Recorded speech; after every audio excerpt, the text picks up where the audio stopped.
Did you know that the moment you leave work, your vocabulary actually shrinks on purpose? Oh, yeah. It is a completely deliberate shift. Right. Because native English speakers, they really don't use complex words when they walk out the office door. They just strip their language down to the absolute basics. Well, your brain is just so tired by that point. Yeah. So your words naturally become shorter, and just much more direct. Yeah. And so today we're doing a deep dive into the psychology behind those simple, really natural English phrases people use right after work. And for the English learners tuning in, don't worry. We're keeping our pace relaxed today. Exactly. We're keeping our words clear and simple so it is super easy to follow along. Yeah. But, don't let the simple vocabulary fool you. No, not at all. There's some really heavy psychological lifting happening in these short sentences. It's like taking off a stiff work suit and putting on comfortable sweatpants. It just feels easy. It's a great way to put it. You are leaving the office, you step outside, and maybe the very first thing you say is, I am exhausted. Right, but wait, isn't exhausted just I don't know, a more dramatic way of saying I'm tired? Like, why not just say you are fatigued or something? Well, because exhausted actually functions as this absolute boundary. Oh, really? Yeah. I mean, if you just say, I'm tired, someone might still ask you to run an errand, right? Oh, true. Like, can you just grab some milk on the way home? Exactly. Yeah. But saying I'm exhausted signals to your environment that your battery is completely empty, like 0%. Okay, wow. So no more demands can be placed on you. Right. It's basically like closing 50 background apps on your phone so the battery doesn't die. You are literally powering down your linguistic CPU. Yeah, that's exactly it. Yeah. And you see that same kind of release when people say, I can finally go home. Ah, yeah. Fine. That word finally is doing a lot of work there. You aren't just stating where you're going.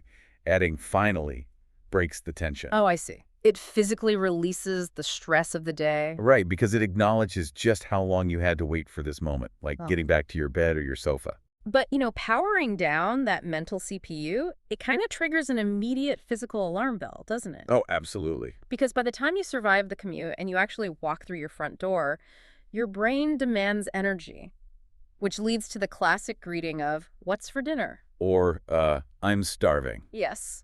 I'm starving. Notice, again, the use of an absolute word there. Oh, right. Yes, starving replaces very hungry. You're using these extreme words just to validate how hard your day was. Especially on a Monday. I mean, the sources specifically highlighted how hard Mondays are. And that brings up a phrase almost everyone uses when they're exhausted and starving. I don't want to cook. Yes, I don't want to cook.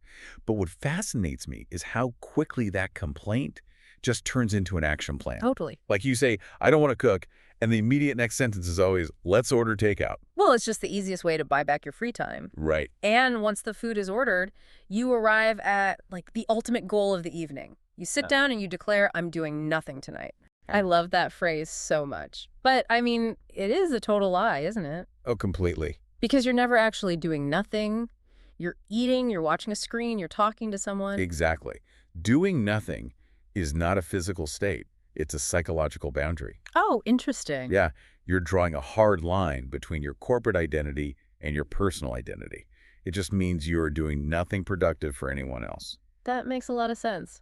But even when you claim that personal time, the ghost of the workday is still kind of in the room with you. Unfortunately, yes. Once you sit on the couch, the brain just naturally demands a verbal release valve for all that lingering stress. So you start throwing out complaints. Right, like, work was crazy today, or, I had too many meetings.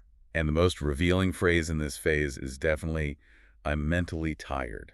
Man, I hear that all the time. But honestly, is there a real difference between being physically tired and mentally tired? Oh, huge difference. Really? Because sometimes it just sounds like a convenient excuse to not go to the gym. Well, I mean, there is a massive cognitive difference. Physical fatigue just means your muscles need rest. But mental fatigue means your decision-making centers are completely burned out. Wow. Yeah, so by specifying mentally tired, you're really telling your family or friends, please do not ask me to make any choices tonight. You're just protecting your remaining brain power. It is truly amazing how much strategy is hidden in such simple English. It really is. You really do not need big, complicated vocabulary to sound perfectly natural. These small, everyday sentences, they communicate massive boundaries. Clear communication is always better than complicated communication. The simpler the words, the deeper the relief. Which leaves us with a totally different question for you to think Oh, about. yeah, this is a good one. If the casual words we choose after work act as these signals for our brains to shut down, what happens if we change the script? Right. Does complaining about a crazy day actually keep you trapped in that stress longer? Or does it set you free to relax? It's something to mull over. So next time you walk through your front door, pay close attention to the very first word you choose. And try answering this in simple English. What do you usually do after work?